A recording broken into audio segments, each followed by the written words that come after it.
నమస్తే అండి సురేష్ బాబు గారు. కీర్తి గారు నమస్కారం అండి. ఫిబ్రవరి మంత్ అంతా ఇందాక మనం మాట్లాడుకున్నట్టుగా ఆల్మోస్ట్ అన్ని రాశుల వారికి కొంచెం స స్టాండర్డ్‌గా వెళ్తా ఉంది. సామాన్యంగా యెస్. ఉందండి. పెద్దగా ఆశ్చర్యకరమైన విషయాలు లేవు. అట్లా అని ఐ మీన్ అసలు ఏం లేకుండా అయితే లేవు. లేవండి. కాకపోతే మనకి దేవుడు అందించాడు కదా! ఆస్ట్రాలజీ పరంగా రెమెడీస్ కూడా. అవును. త్రుటిలో తప్పిన ప్రమాదం అనుకోవచ్చని. పెద్దగా పోయేది చిన్నగా పోతుంది. అవునండి. మరి మన తదుపరి రాశి మిథునం వారికి ఎలా ఉండబోతుంది? సో, మిథున రాశి కూడా వాళ్ళకి ఒక ముక్కలో చెప్పాలంటే సామాన్యంగా ఉంటుంది. పెద్ద హ్మ్. ఒడిదుడుకులు అంత మాసమైతే కాదు. హ్మ్. జనరల్‌గా ఒక కూల్‌గా వెళ్ళిపోయే రాశి ఒక మంత్ అని మనం చెప్పుకోవాలనమాట. డీటెయిల్స్ చూద్దాం మనం. మనకి మిథునంలో ఉండే నక్షత్రాలు గనుక చూసుకుంటే మృగశిర 3, 4 పాదాలు, ఆరుద్ర 1, 2, 3, 4 పాదాలు, పునర్వసు 1, 2, 3 పాదాలంతా మిథున రాశిలో ఉంటాయి. హ్మ్. పేరు బలం గనక మనం చూసుకుంటే ఈళ్ళకి వాళ్ళ పేరులో గనక మొదటి అక్షరం లేదంటే బాగా పాపులర్ అయిన పేరుని గనక అందరూ పిలిచే పేరులో గనక ఫస్ట్ అక్షరం చూసుకుంటే వీళ్ళకి కా, కీ, కు, ఖం, జ్ఞ, ఛ, కే, కో, హ ఈ అక్షరాలు మోరాస్ ఇదే సౌండ్‌తో ఉన్న వాళ్ళంతా కూడాను మిథున రాశి వస్తారని మనం చెప్పుకోవాలనమాట. అయితే వీళ్ళకి సూర్యుని యొక్క గ్రహాల యొక్క స్థితిని కూడా మనం గమనించుకుంటే తర్వాత సూర్యుడు కుంభరాశిలోకి 12వ తారీఖున, బుధుడు వచ్చేటప్పటికి 11వ తారీఖున మూవ్ అవుతున్నారండి. శుక్రుడు వచ్చేటప్పటికి జనవరి 28 నుంచి ఆల్మోస్ట్ వీళ్ళకి మే 31 వరకు 4 మంత్స్ వీళ్ళు అదే రాశిలో ఉంటారండి. శుక్రుడు వచ్చేటప్పటికి మీన రాశిలో ఉచ్చ స్థానంలో ఉండి ఈ అందరికీ మంచి చేస్తాడండి ఈసారి శుక్రుడు 4 సంవత్సరాలు.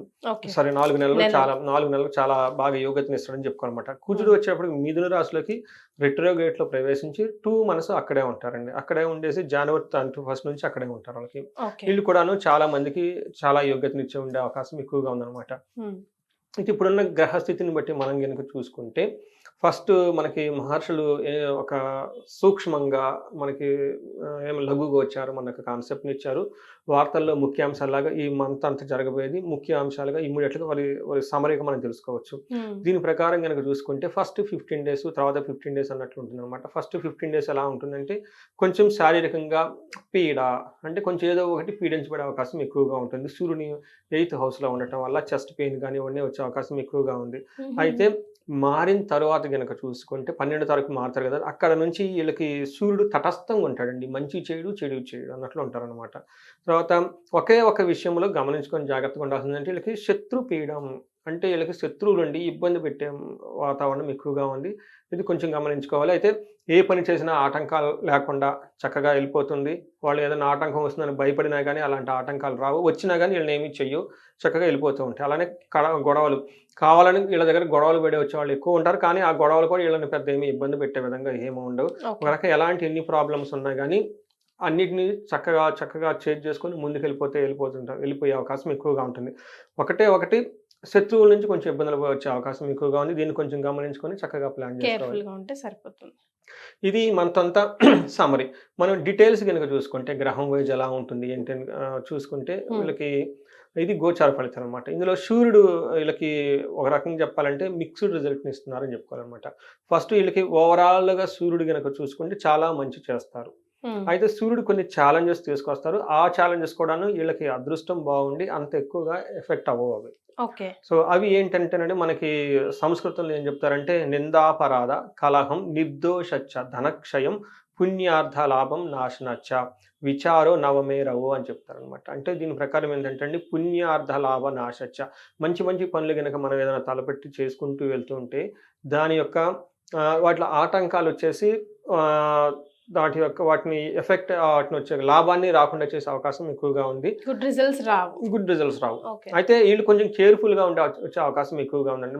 నెగెటివ్ జరిగే అవకాశం చాలా తక్కువగా ఉందనమాట. ఓకే. అందుకని కేర్‌ఫుల్‌గా ఉంటే ఆటిని జాగ్రత్త తీసుకుంటే అది పెద్ద ఇబ్బంది పెట్టే స్థితిలో ఏముండదు. చక్కగా ఉంటుంది. అంతేకాకుండా వీళ్ళ మీద నిందలేసే అవకాశం ఎక్కువగా ఉంది. మనం ఇందాక కూడా చెప్పుకున్నాము. హేట్రెడ్ వీళ్ళ చుట్టూ హ్మ్. ఉన్న వాతావరణం శత్రువుల్ని కొంచెం ఇబ్బంది పెట్టే అవకాశం ఎక్కువగా ఉంది కాబట్టి నిందలు పడే అవకాశం ఎక్కువగా ఉంది. అంటే వీళ్ళది ఏ తప్పు లేకపోయినా గానీ హ్మ్. తప్పు జరిగిందని చెప్పేసి బ్లేమ్ చేసే సిట్యుయేషన్స్ వచ్చాయి. ఇది ఒక్కటే ఈళ్ళు కొంచెం జాగ్రత్తగా ఉండాల్సిన ఏదైనా గనక ఉంది అంటే ఇదొక్కటని మనం చెప్పుకోవాలనమాట. ఓకే. అయితే కుజుడు కూడాను వీళ్ళకి యాక్చువల్‌గా ఉన్న స్థితిని బట్టి అంత అనుగుణత ఉండదు. కానీ అవి కూడాను చాలా తక్కువ రేంజ్‌లో వాళ్ళకి దాని యొక్క ప్రభావం వాళ్ళ మీద ఎక్కువ ఉంటుంది.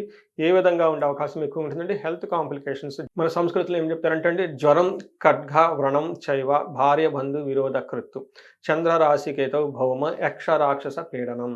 అంటే రాత్రిపూట పడుకున్నప్పుడు కొంచెం చెడు కాలాలు రావటము, యక్ష హ్మ్. రాక్షస పీడలు అనమాట. అంటే అది చెప్పుకోలేని బాధలు కొన్ని ఉంటాయన్నమాట. తర్వాత పడుకున్నప్పుడు కాళ్ళు పిక్కలు లాగటం, జుమ్ జుమ్ అని నైట్ నిద్ర పెట్టకపోవటము, హ్మ్. సడన్‌గా వస్తువులేని పగిలిపోవటం, ఇట్లాంటి కొన్ని పీడలు లాంటివి వచ్చే అవకాశం ఎక్కువగా ఉంది. ఓకే. జ్యోతిష్ శాస్త్రంలో అయితే బానే ఉంటుంది. ఎవరి దగ్గరైనా ఆస్ట్రాలజర్ దగ్గరికెళ్ళినా గాని బానే ఉంటుంది. కానీ హ్మ్. ఈళ్ళు మాత్రం కొంచెం నెగెటివ్ సైకలాజికల్ ఇంటర్నల్ ఎక్స్‌పీరియన్స్ అవకాశం ఎక్కువగా ఉంటుంది. అది ఈళ్ళకే ప్రాబ్లమ్ ఉంటుంది గానీ వేరే వాళ్ళకి ఎవరికైతే ఉండదు. తర్వాత భార్యతోటి, బంధువులతోటి గొడవలు పడే అవకాశం ఎక్కువగా ఉండి, వీళ్ళకి చేతికి గానీ ఎక్కడైనా సరే చేతులు గానీ కట్ అయ్యి కొంచెం బ్లడ్ కళ్ళ చూసుకునే అవకాశం ఎక్కువగా ఉంటుంది. ఓకే. ఆహ్, ఈ స్టార్టింగ్ దగ్గర నుంచి కిచెన్‌లో లైట్‌గా తెగటం దగ్గర నుంచి ఏదన్నా దూర ప్రయాణాలు వెళ్తుంటే యాక్సిడెంట్లు అయ్యేసి అక్కడ ఏదైనా జరిగే అవకాశం కూడా ఎక్కువగా ఉంది కాబట్టి అయితే మేజర్‌గా వర్రీ అయ్యాల్సిన అవసరం అయితే లేదు కానీ చిన్న చిన్న హ్మ్. జరిగే అవకాశం ఎక్కువగా ఉంది. కొంచెం కేర్‌ఫుల్‌గా ఉంటే బావుంటుంది. తర్వాత ఇది వాళ్ళకి ఓవరాల్‌గా కుజుని వల్ల జరిగే రిజల్ట్ అని మనం చెప్పుకోవాలి. అంటే కుజుడు ఎలా నెగెటివ్‌గా చేయాలనుకున్నా గాని వేద వల్ల అవి జరగకుండా ఉండే అవకాశం చాలా ఎక్కువగా ఉందన్నమాట. ఓకే. అదే శుక్రుడు గనక మనం చూసుకుంటే ఈళ్ళకి కూడాను శుక్రుడు 10థ్ హౌస్‌లో ఉండటం వల్ల అది అంత అనుకూలమైన పరిస్థితి కాదు. పర్టిక్యులర్‌గా ప్రొఫెషనల్స్ ఎవరికైనా గనక చూసుకుంటే ఎలా ఉంటుందంటే వ్యకులం చైవ అంటే ప్రొఫెషనల్ రిలేటెడ్ మ్యాటర్స్‌లో ఏదో ఒకటి బాధపడించే అవకాశం ఎక్కువగా ఉంటుంది. హ్మ్. తర్వాత ఆహ్, నిస్సత్వం అంటే ఏ పని చేయలేని ఒక నిస్సహాయత ఉండే అవకాశం ఎక్కువగా ఉంటుంది. ధనం కోల్పోయే అవకాశం ఎక్కువగా ఉంటుంది. భయం, శత్రువుల యొక్క భయం ఉండే అవకాశం ఎక్కువగా ఉంది.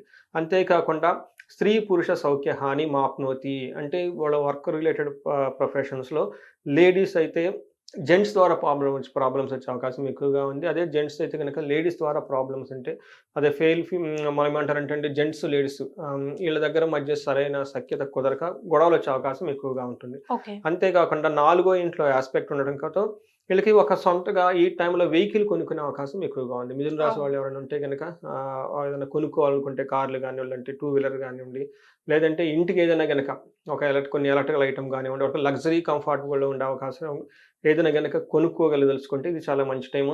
కొనుక్కునే అవకాశం చాలా ఎక్కువగా ఉంది వీళ్ళకి. ఓకే. సో, ఇది మనకి శుక్రుడు ఓవరాల్‌గా ఇచ్చేది 3 గ్రహాలు వాళ్ళకి ఎలాంటి రిజల్ట్ ఇస్తుందో దాన్ని బట్టి మనం తెలుసుకోవచ్చండి. రైట్. మరి నక్షత్రాలను బట్టి ఎలా ఉండబోతుందండి? మరి మీరు అడిగిన విధంగా అంగగోచరం మనకు కాన్సెప్ట్ ఒకటుందండి. ఈ కాన్సెప్ట్ ద్వారా గనక మనం చూసుకుంటే మృగశిర, ఆరుద్ర, పునర్వసు నక్షత్రం వాళ్ళకి ఫస్ట్ మృగశిర నక్షత్రం వాళ్ళకి 3 విషయాల్లో ఛాలెంజింగ్‌గా ఉంటుంది. 2 విషయాల్లో చాలా పాజిటివ్‌గా ఉంది. ఫస్ట్ ఎక్కడ పాజిటివ్ అంటే వస్త్ర లాభం. హుహు. చక్కగా ఈళ్ళకి పార్టీలకి, ఫంక్షన్స్‌కెళ్ళిపోయేసి కాస్ట్‌లీగా ఉండే బట్టలు కొనుక్కునే అవకాశం చాలా చాలా ఎక్కువగా ఉంది. అంతేకాకుండా పరవాసం ఉన్న ప్లేస్ నుంచి వేరే ప్లేస్‌కెళ్ళేసి అక్కడ కొన్ని రోజులు ఉండే అవకాశం ఎక్కువగా ఉంది. ఫారిన్ ఎళ్ళాలనుకున్న వాళ్ళు గానివ్వండి, ఉన్న ప్లేస్ నుంచి దూరంగా ఎళ్ళాలనుకున్న వాళ్ళకి, లేకుంటే మనం ఏమని చెప్తారంటే ఔటింగ్. సో, హ్మ్. మనకి ఎక్కడికైనా వెకేషన్. వెకేషన్‌కెళ్ళాలనుకున్నా గాని ఇవంతా చాలా బావుంటుంది ఈళ్ళకి. అయితే వాళ్ళకి ఉన్న ఛాలెంజెస్ ఒకటి హెల్త్ కాంప్లికేషన్స్ వచ్చే అవకాశం ఎక్కువగా ఉంది. ఫైనాన్షియల్‌గా ట్రబుల్ పడే అవకాశం ఎక్కువగా ఉంది. హ్మ్. కలహం, గొడవలు పడే అవకాశం కూడా ఎక్కువగా ఉంది. ఓకే. అయితే ఆరుద్ర నక్షత్రం వాళ్ళకి 3 విషయాల్లో పాజిటివ్‌గా ఉంది. వీళ్ళకి 2 విషయాల్లో నెగెటివ్‌గా ఉంది. ఎక్కడ పాజిటివ్ అంటే ఫస్ట్ వస్త్రలాభం షాపింగ్‌లన్నీ చేసేసి ఖచ్చితంగా ఏదైనా కొనుక్కుంటారు. హ్మ్. రాజ్య లాభము ఎవరికైనా గనక ప్రమోషన్స్ ఎక్స్‌పెక్ట్ చేస్తుంటే ఈ టైంలో వీళ్ళకి ప్రమోషన్స్ వచ్చే అవకాశం ఎక్కువగా ఉంటుంది. తర్వాత ఉన్న ప్లేస్ నుంచి దూరంగా ఎళ్ళే అవకాశం కూడా చాలా ఎక్కువగా ఉంది. అంతేకాకుండా వీళ్ళకి ఆహ్, ఎక్కడెక్కడ నెగెటివ్ ఉందంటేనండి దరిద్రము అంటే ఫైనాన్షియల్‌గా స్ట్రగుల్ పడే అవకాశం ఎక్కువగా ఉంటుంది. మరణ తుల్య సిట్యుయేషన్స్ అని చెప్పేసి ఏదో ఓహ్! ఒక సిట్యుయేషన్‌లో క్రైసిస్‌లోకెళ్ళిపోతారు. ఓకే. అంటే మరణం అంటే చనిపోతారని కాదండి. వాళ్ళకున్న ఒక ప్రాజెక్టో, వాళ్ళొక డ్రీమ్ ప్రాజెక్టో వాళ్ళు ఎప్పటినుంచో చేసుకుందాము అనే ఒక యాస్పిరేషన్స్‌తో ఉన్న వాటిని అవి ఫుల్‌ఫిల్ అవ్వక ఈళ్ళకి డిప్రెషన్ లాగా వచ్చేసి వాటిని క్రైసిస్‌లో పడేసి తీసేద్దాం అనే సిట్యుయేషన్స్ వచ్చే అవకాశం ఎక్కువగా ఉంటుందన్నమాట. ఓకే. అంతేకాకుండా మనకి పునర్వసు నక్షత్రం వాళ్ళని చూసుకుంటే ఈళ్ళకి దరిద్రము, మరణము 2 విషయాల్లో నెగెటివ్‌గా ఉంటుంది. పాజిటివ్ గనుక చూసుకుంటే ప్రమోషన్స్ వచ్చే అవకాశం ఎక్కువగా ఉంటుంది. వేరే వెకేషన్ కానివ్వండి, లేదంటే కొంత లాంగ్ ట్రావెల్ చేసే అవకాశం ఎక్కువగా ఉంటుంది. ఎవరైనా వేరే చోట ఉండాలి, లేదంటే అబ్రాడ్ ఎళ్ళాలనుకునే వాళ్ళకి చాలా చాలా అనుకూలంగా ఉండే టైం ఎక్కువగా ఉంది. వీళ్ళకి మంచి షాపింగ్స్ అవన్నీ చేసేసి చక్కగా బట్టలు, తర్వాత జ్యువెల్లరీ ఇవన్నీ కొనుక్కునే అవకాశం కూడా చాలా ఎక్కువగా ఉందండి. ఇది పునర్వసు నక్షత్రం వాళ్ళకి సంబంధించిన ఫిబ్రవరి మంత్‌లో మనకి రిజల్ట్స్. మరి మిథున రాశికి సంబంధించి ఏమైనా రెమెడీస్ సూచిస్తారా? మనకి ఆరుద్ర నక్షత్రం, పునర్వసు నక్షత్రాలకి గాయాలు జరిగే అవకాశం ఎక్కువగా ఉందండి. ఇది కూడా సూర్యుని వల్ల జరిగే అవకాశం ఎక్కువగా ఉంది. ఓకే. వీళ్ళకి సూర్యునికి సంబంధించి సూర్యనారాయణ మంత్రం చెప్పుకొని జపం చేసుకున్నా, లేదంటే ఆదిత్య హృదయ స్తోత్రం చదువుకున్నా, లేదంటే సూర్య నమస్కారాలు చేసినా, సూర్యునికి ఆర్ఘ్యం ఇచ్చినా, ఎవరైనా గనక మనకి ఉపనయనం జరిగి ఉంటుందండి. వాళ్ళు త్రికాల సంధ్యావందనం కనుక కరెక్ట్‌గా చేసుకోగలిగితే సూర్యుడి నుంచి చాలా మంచి సూర్యుడు పెట్టే బాధల నుంచి ఉపశమనం జరిగి మంచి జరిగే అవకాశం ఎక్కువగా ఉంటుంది. హుహు. అంతేకాకుండా మృగశిర నక్షత్రాలకు సుఖనాశనం జరిగే అవకాశం ఎక్కువగా ఉంది.